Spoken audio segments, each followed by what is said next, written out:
rendons continuellement grâce à Dieu pour vous tous, faisant mention de vous dans nos prières, nous rappelant sans cesse l'œuvre de votre foi, le travail de votre amour et la fermeté de votre espérance en notre Seigneur Jésus-Christ devant Dieu notre Père.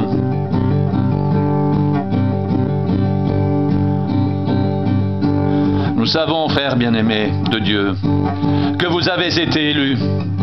Notre évangile ne vous a pas été prêché en parole seulement, mais avec puissance, avec l'Esprit Saint et avec une pleine persuasion, car vous n'ignorez pas que nous nous sommes montrés ainsi parmi vous à cause de vous. Et vous-même, vous avez été mes imitateurs et ceux du Seigneur en recevant la parole au milieu de beaucoup d'afflictions, avec la joie du Saint-Esprit, en sorte que vous êtes devenus un modèle pour tous les croyants de la Macédoine et de l'Achaïe. Non seulement, en effet, la parole du Seigneur a retenti de chez vous dans la Macédoine et dans l'Achaïe, mais encore votre foi en Dieu s'est fait connaître en tout lieu. De telle manière que nous n'avons pas besoin d'en parler, car on raconte à notre sujet quel accès nous avons eu auprès de vous et comment vous vous êtes convertis à Dieu en abandonnant les idoles pour servir le Dieu vivant et vrai et pour attendre des cieux son Fils, qu'il a ressuscité des morts, Jésus, qui nous délivre de la colère à venir. Vous savez vous-même, frères, que notre arrivée chez vous n'a pas été sans résultat. Après avoir souffert et reçu des outrages à Philippe, comme vous le savez, nous avons pris de l'assurance en notre Dieu pour vous annoncer l'évangile de Dieu au milieu de bien des combats.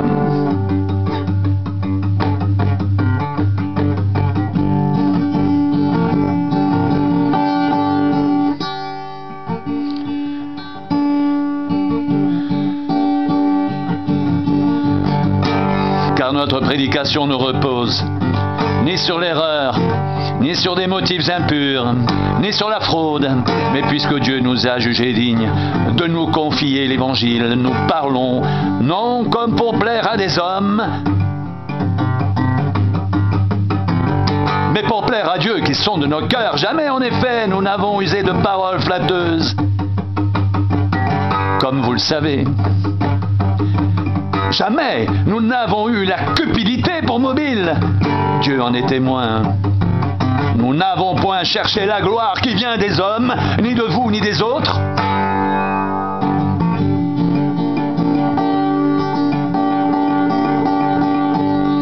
Nous aurions pu nous imposer avec autorité comme apôtres de Christ. Mais nous avons été pleins de douceur au milieu de vous. De même qu'une nourrice prend tendre soin de ses enfants, nous aurions voulu, dans notre vive affection pour vous, non seulement vous donner l'évangile de Dieu, mais encore notre propre vie, tant vous nous étiez devenus chers.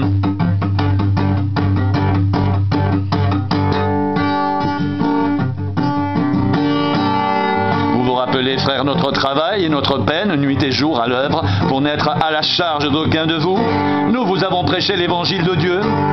Vous êtes témoins, et Dieu l'est aussi, que nous avons eu envers vous qui croyez une conduite sainte, juste et irréprochable. Vous savez aussi que nous avons été pour chacun de vous ce qu'un père est pour ses enfants, vous exhortant, vous consolant, vous conjurant de marcher d'une manière digne de Dieu qui vous appelle à son royaume et à sa gloire. C'est pourquoi nous rendons continuellement grâce à Dieu de ce qu'en recevant la parole de Dieu que nous vous avons fait entendre, vous l'avez reçue non comme la parole des hommes, mais ainsi qu'elle est véritablement, comme la parole de Dieu qui agite en vous qui croyez.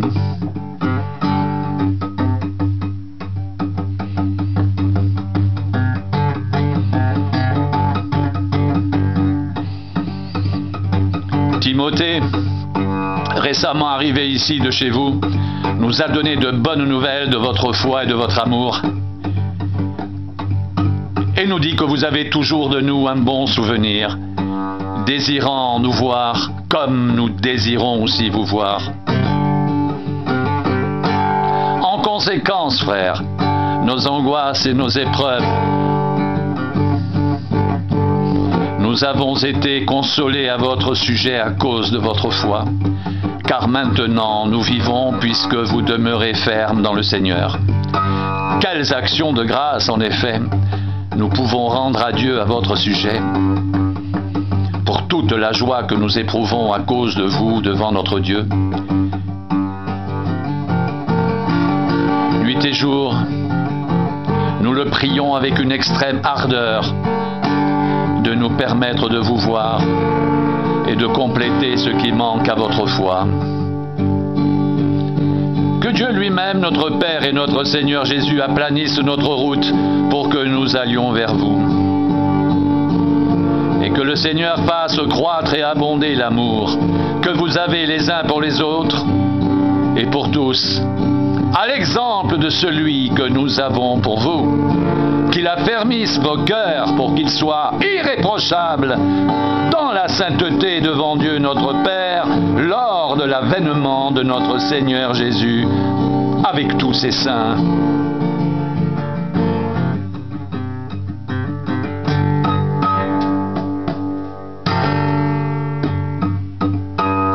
Au reste, frères, puisque vous avez appris de nous comment vous devez vous conduire et plaire à Dieu, et c'est là ce que vous faites,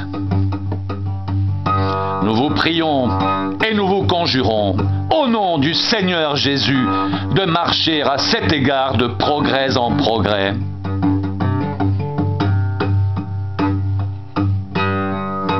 Vous savez en effet quel précepte nous vous avons donné de la part du Seigneur Jésus.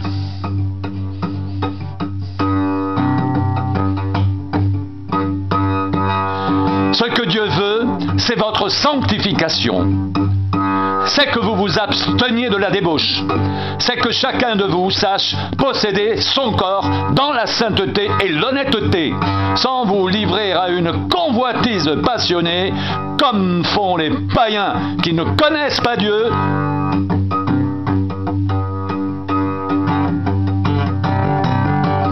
C'est que personne n'use envers son frère de fraude et de cupidité dans les affaires, parce que le Seigneur tire vengeance de toutes ces choses, comme nous vous l'avons déjà dit et attesté, car Dieu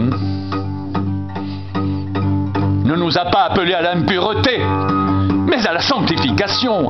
Celui donc qui rejette ses préceptes ne rejette pas un homme, mais Dieu qui vous a aussi donné son Saint-Esprit.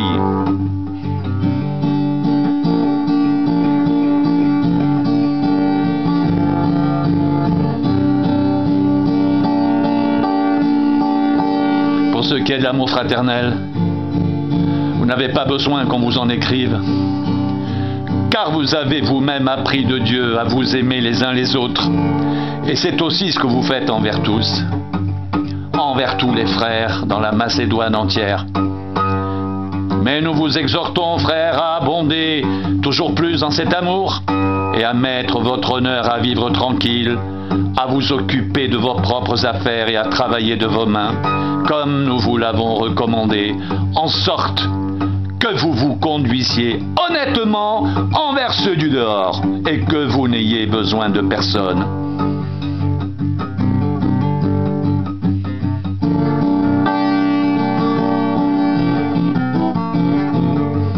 Nous ne voulons pas, frères, que vous soyez dans l'ignorance au sujet de ceux qui sont décédés, afin que vous ne vous affligiez pas comme les autres, qui n'ont point d'espérance. Car si nous croyons que Jésus est mort et qu'il est ressuscité, croyons aussi que Dieu ramènera par Jésus avec lui ceux qui sont décédés.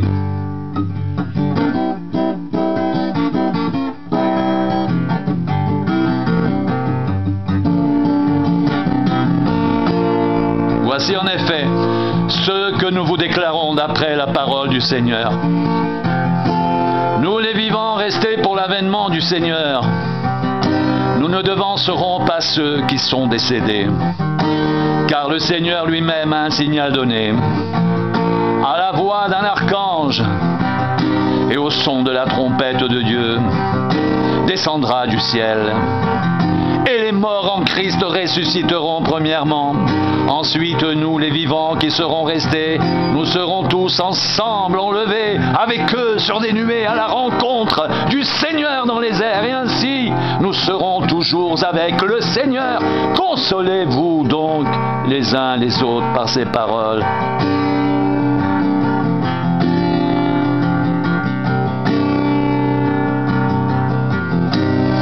Pour ce qui est des temps et des moments, vous n'avez pas besoin, frère, qu'on vous en écrive. Car vous savez bien que le jour du Seigneur viendra comme un voleur dans la nuit, quand les hommes diront « paix, sûreté », alors une ruine soudaine les surprendra. Comme les douleurs de l'enfantement surprennent la femme enceinte, et ils n'échapperont point. Mais vous, frères, vous n'êtes pas dans les ténèbres pour que ce jour vous surprenne comme un voleur. Vous êtes tous des enfants de la lumière et des enfants du jour. Nous ne sommes point de la nuit ni des ténèbres. Ne dormons donc point comme les autres, mais veillons et soyons sobres. Car ceux qui dorment, dorment la nuit, et ceux qui s'enivrent, s'enivrent la nuit. Mais nous qui sommes du jour, soyons sobres, ayant revêtu la cuirasse de la foi et de l'amour, ayant pour casque l'espérance du salut, car Dieu ne nous a pas destinés à la colère, mais à la possession du salut par notre Seigneur Jésus-Christ.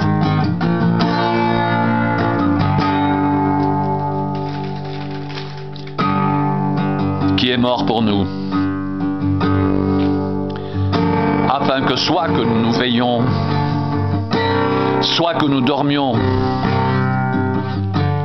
nous vivions ensemble avec lui. C'est pourquoi exhortez-vous réciproquement et édifiez-vous les uns les autres comme en réalité vous le faites.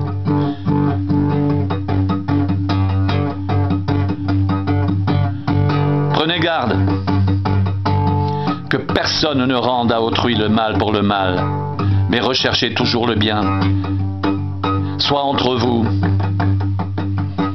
soit envers tous.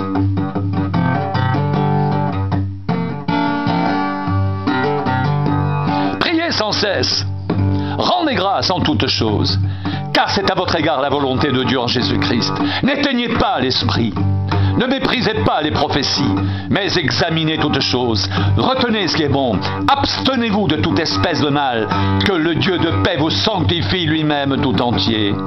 Et que tout votre être, l'esprit, l'âme et le corps, soit conservé, irréprochable lors de l'avènement de notre Seigneur Jésus-Christ.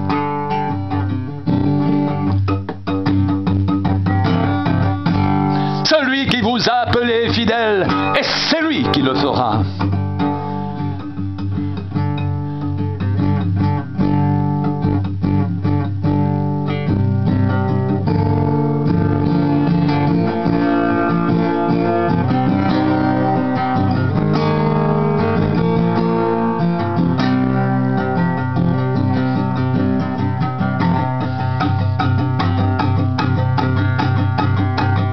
Le Dieu de paix vous sanctifie lui-même tout entier, et que tout votre être, l'esprit, l'âme et le corps soient conservés irréprochables lors de l'avènement de notre Seigneur Jésus-Christ. Celui qui vous a appelé fidèle, c'est lui qui le fera.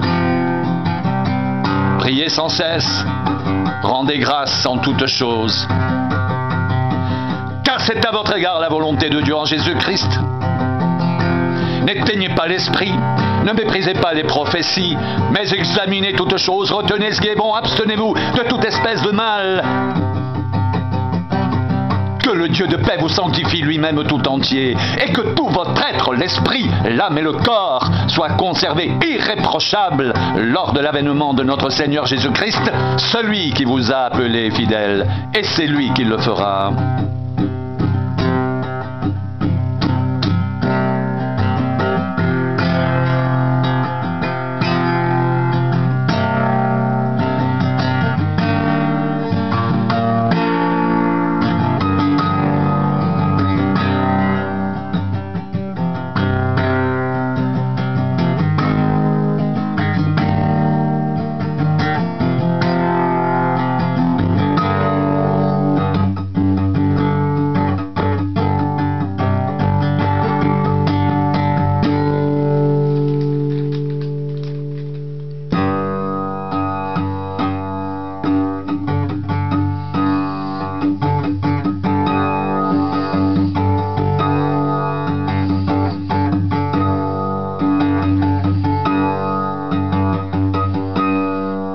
ce qui est des temps et des moments, vous n'avez pas besoin, frères, qu'on vous en écrive, car vous savez bien vous-même que le jour du Seigneur viendra comme un voleur dans la nuit.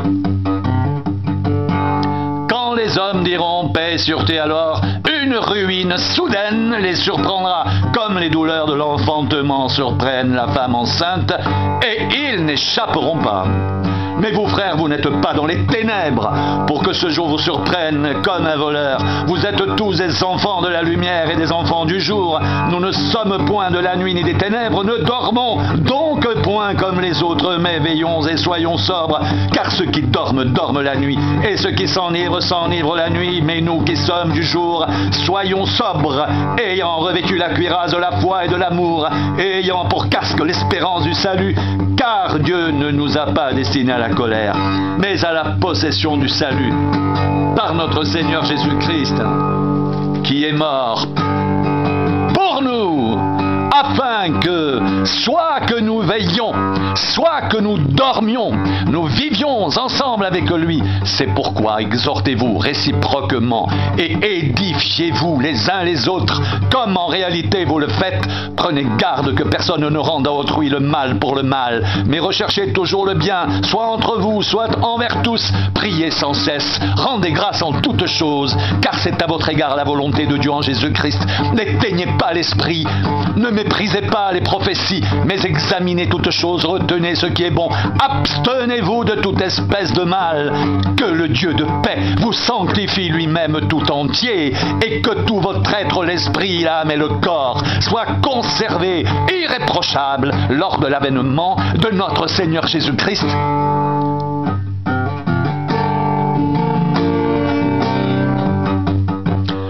Celui qui vous a appelé est fidèle, et c'est lui qui le fera.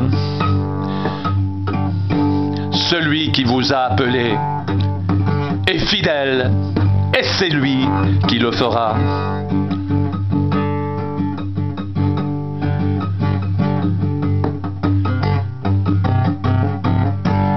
Que le Dieu de paix vous sanctifie lui-même tout entier, et que tout votre être, l'esprit, l'âme et le corps soient conservés irréprochables lors de l'avènement de notre Seigneur Jésus-Christ.